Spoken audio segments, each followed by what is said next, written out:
Welcome to another video from DIY Daily. Today we're going to show you how to reset the service inspection light on this 2015 Volkswagen Tiguan.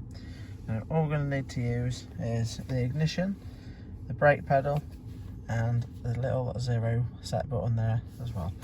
Now to start with, if you turn the ignition off, press and hold brake and then the zeros and turn the ignition on.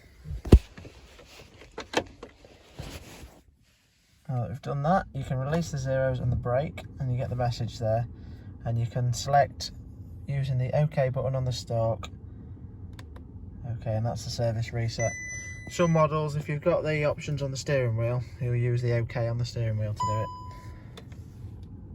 But that's reset the oil light. Now we're just left with the inspection light to do. So there are a two-part reset on these. You have the oil separate to the inspection.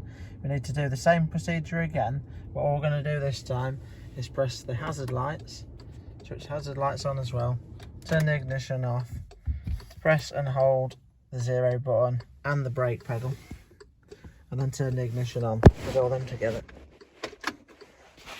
Now you can release the zeros and the brake again, and you'll see this time it's asking us if we want to reset the inspection. So if you just scroll down, scroll to OK, and then select OK again on the stalk there. And now that's the oil and the inspection reset on there. You can see on this one we've just got to do the AdBlue, but that's both service warnings all reset now. Thanks for watching and see you next time.